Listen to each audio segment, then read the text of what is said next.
Bienvenue dans les grands témoins de la militarité, le podcast de la CNMSS qui donne la parole à celles et ceux dont le parcours incarne l'engagement, la résilience et l'humanité aux côtés du monde militaire. Aujourd'hui, nous recevons une invitée qui, à travers son métier, accompagne de près les militaires et leurs familles. Il s'agit de Mathilde Tiberghien, psychologue clinicienne et autrice du livre « Famille de militaires, le défi de la mission ».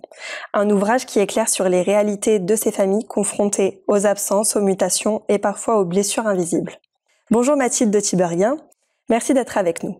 Pour commencer, pouvez-vous nous présenter votre parcours et expliquer comment vous en êtes venue à travailler avec les militaires et leurs proches ?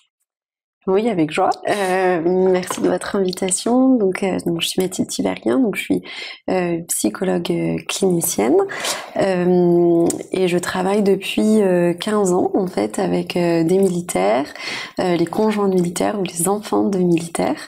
Je suis également psychothérapeute de couple et de famille, donc je reçois soit en individuel, soit en couple, soit avec toute la famille entière. Comment je suis venue faire les familles militaire, déjà parce que mon cœur y était déjà, parce que je suis moi-même femme de militaire et fille de militaire. Je suis un petit cliché, je crois que je peux l'assumer. Donc j'avais déjà un peu mon cœur dans ces questions, dans ces problématiques-là. Et puis en fait, au gré des affectations de mon mari, j'étais plus ou moins proche de structures militaires. Et donc en fait, par bouche à oreille, les personnes sont venues me voir sans savoir que j'étais femme de militaire. Mais voilà, au fur et à mesure, j'avais des patients militaires dans ma patientèle. Et puis, en fait, au fur et à mesure, on me demandait d'intervenir en dehors du cabinet, de me déplacer dans des unités pour donner des conférences à thème, pour vraiment spécifiquement pour les militaires. Et puis, au fur et à mesure, on m'a demandé d'écrire un livre aussi sur ce qui se passe pendant la mission pour toute la famille. Et voilà, c'est comme ça que ça a pris de plus en plus de place dans ma clinique. D'accord. Donc dans votre livre, vous décrivez les nombreux défis auxquels ces familles sont confrontées. Qu'est-ce qui rend le quotidien des familles de militaires si différent et quelles difficultés pèsent le plus au jour le jour ? Je crois qu'il y en a beaucoup, mais peut-être ce qui est très marquant pour les familles, c'est l'hyper-disponibilité que demande l'armée aux militaires et du coup qui se répercute sur les familles dans un monde où on parle du 50-50, de la répartition de la charge mentale, de l'équilibre vie perso, vie pro.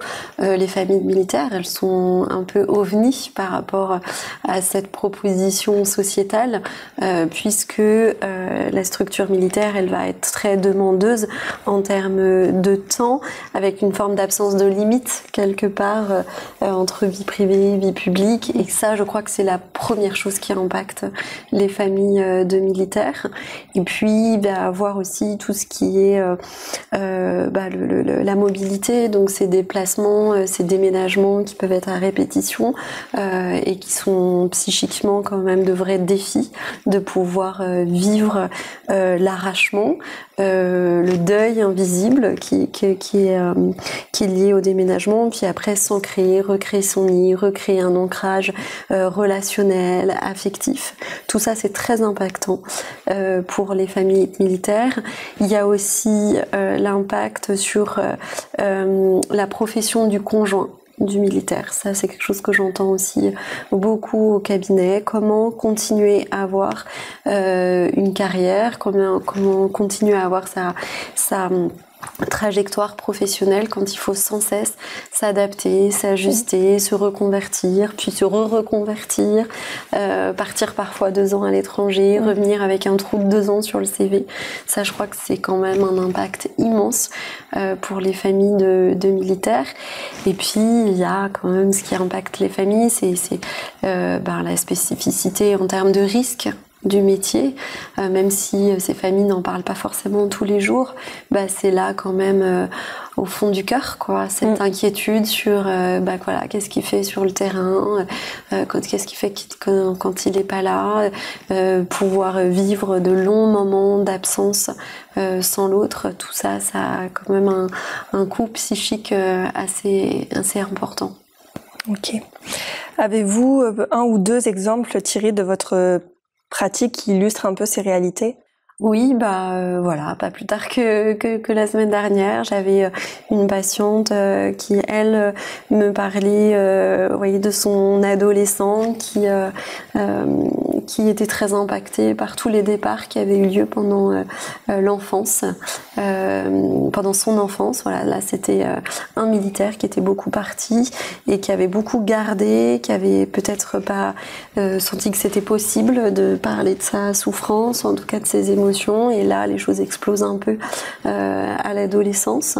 Donc ça, je trouve que c'est très représentatif. On s'adapte, on est résilient, on met des stratégies en place pour s'adapter, mais il y a un moment où c'est trop. Et donc là, ça craque. Là, c'était l'enfant.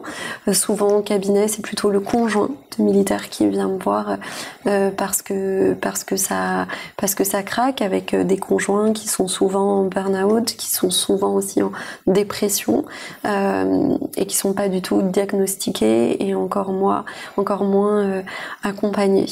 Donc voilà, je pense à une jeune femme qui me demandait de consulter il y a pas très longtemps parce que elle a rencontré son mari jeune qui a fait toute sa formation militaire. Ils se sont peu vus, ils ont construit ce couple à distance, puis ils ont enfin pu s'installer ensemble. Il est rapidement parti sur des exercices.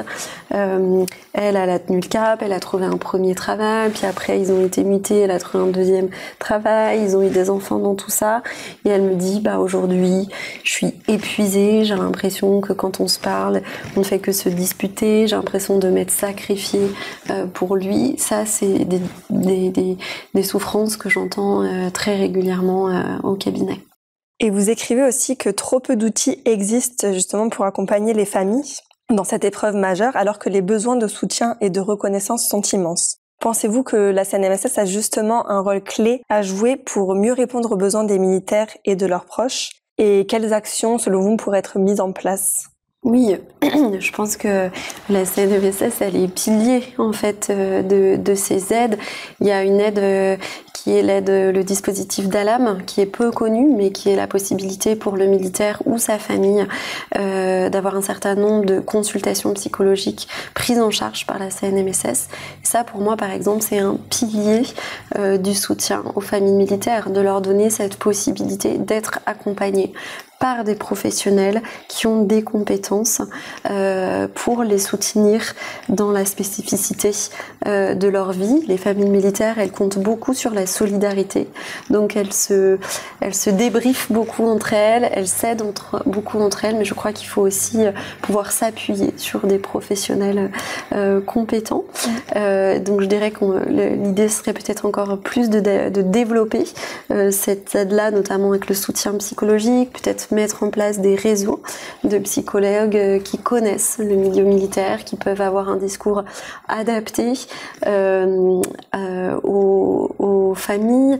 Je pense peut-être aussi que développer aussi le réseau de médecins, de praticiens pour les familles. Là aussi, c'est une aide très pratico-pratique, mais qui est clé, parce que quand on déménage beaucoup et qu'il n'y a pas de médecin dispo, il n'y a plus de dentiste, etc., c'est indispensable de se dire, si j'ai repéré un médecin qui est prêt à me prendre alors que sa patientèle est déjà complète, des choses comme ça, et puis peut-être créer des outils pour accompagner les familles militaires là où elles en sont, les accompagner par exemple dans le célibat géo, créer des outils, que ce soit des podcasts ou des articles ou des choses comme ça pour expliquer ce qui se passe, les enjeux, comment on peut les aider, des outils pour accompagner au déménagement, là aussi c'est très très important, peut-être des outils aussi de soutien dans la carrière du militaire. Je crois qu'il y a plein de choses à inventer, qu'il faut être un peu créatif et puis peut-être travailler aussi en partenariat avec des structures qui existent déjà. L'idée, c'est aussi de bien professionnaliser l'aide et que ce soit pas toujours aux familles de compter sur leur force ou sur la solidarité militaire. Merci. Vous travaillez déjà avec la CNMSS, vous avez déjà des projets qui sont en cours C'est ça, oui. Tout à fait. Ouais, j'ai cette chance-là.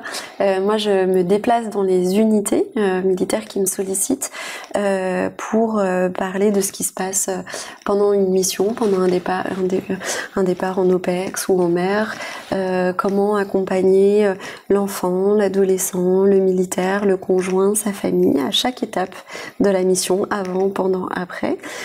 Donc ça, toutes mes interventions sont prises en charge par la CNMSS. D'accord. La CNMSS, par le dispositif d'ALAM, prend en charge aussi un certain nombre de séances de mes patients avec moi. Et puis, voilà, je travaille aussi avec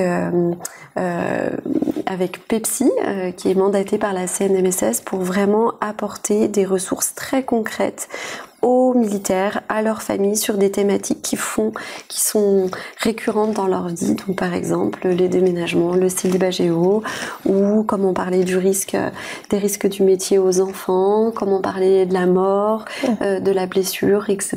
Donc ça, c'est voilà, une concrétisation de ces partenariats. Et puis, il y en a d'autres en cours. D'accord.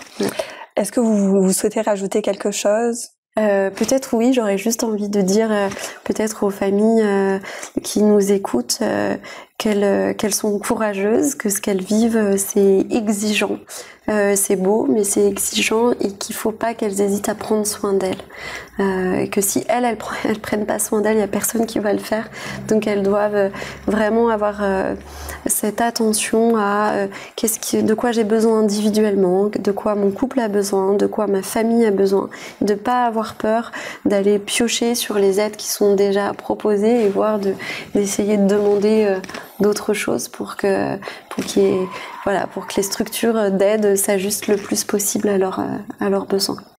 Merci Mathilde Tiberghien d'avoir partagé avec nous vos éclairages sur la réalité des familles de militaires. Et merci à vous, auditeurs, également de nous avoir écoutés. On se retrouve très bientôt pour un nouvel épisode des Grands Témoins de la Militarité.